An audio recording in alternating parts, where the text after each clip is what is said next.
এখন কই কোথায় কে ডাকবে? যে আব্বা আজকে 50 টাকা লাগে দাও, এই ডাক পাই না। কোথায় আছেন আব্বা, কি করতেছেন? আমি খোঁজ নিতাম যে বাবা কই, পড়াশুনো করো, আড্ডা দিও না। আমার ছেলে মারা গেছে না, ছাত্র ওদের বন্ধু বান্ধব আছে, আন্দোলন ডাকে নিয়ে গেল। স্বাধীনতা বলতে কি বুঝেন আপনারা? তবে হ্যাঁ একটাই কি এখন বোঝা যাচ্ছে এইটুকু, এই যেমন আপনার সাথে কথা বলতে পারতেছি এইটুকু, এর আগে যেমন কথা বলতে পারি নাই, তবে একটাই পাইছি, এই যে যেমন আপনার সঙ্গে কথা বলতেছি এইটুকুই স্বাধীনতা পাইছি। 19 বছর মনে করেন যে কষ্ট করলো, হ্যাঁ, একভাবে ও দেশ চলে গেল, একটা কথা বলার মতো সুযোগ পাইনি, কথা বলতে পারিনি, ভোট দিতে পারি নাই, মানুষ হয়ে গেছিলাম আমরা এক ঘরিয়ার মতো থাকলাম।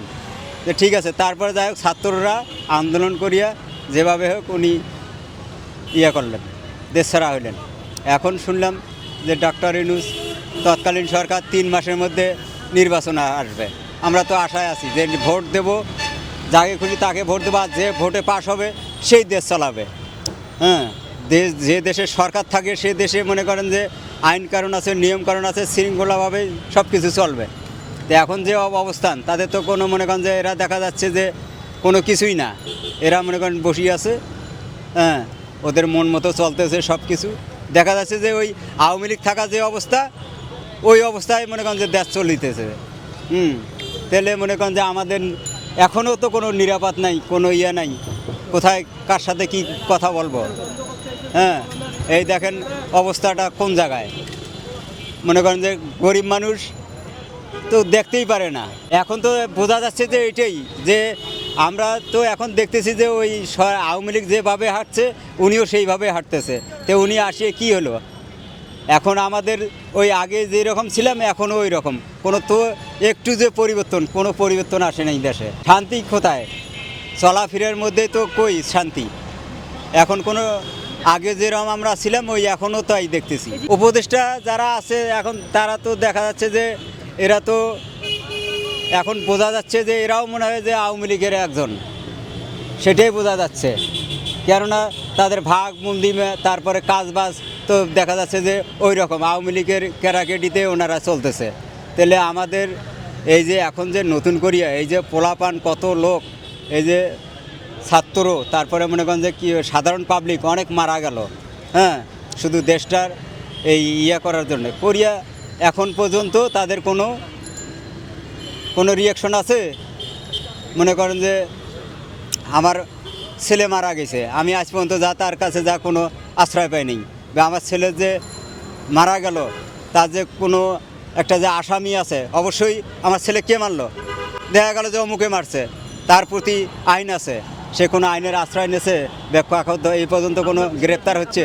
আমার ছেলে মারা গেছে না, উনি মারা গেছে আপনার রংপুরে আন্দোলনে। এই আমরা মনে করেন যে আমি তো তখন ঢাকায়, আমি তো দেশে থাকি না, আমার ছেলে আসছিল ঢাকায় বাড়িতে। আমার ছেলের নাম আতিক, উনি ক্লাস কেবল মনে করেন যে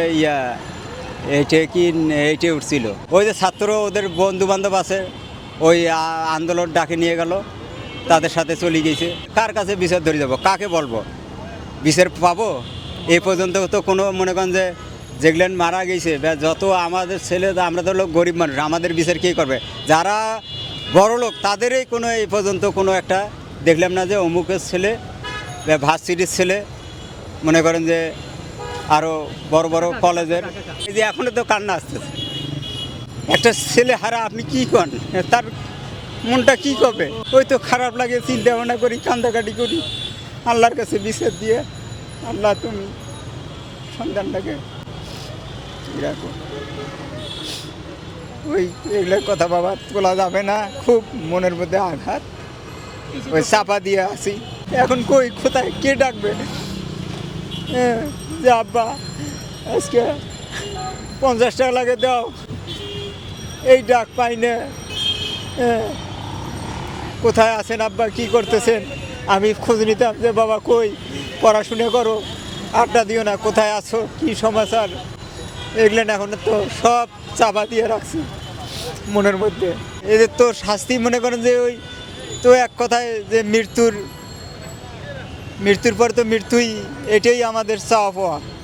আমার ছেলে হারাছি, আমিও যেন চাই যে ওই ওদের আমার ছেলের মতো ওরাও হয়ে চলে যাক।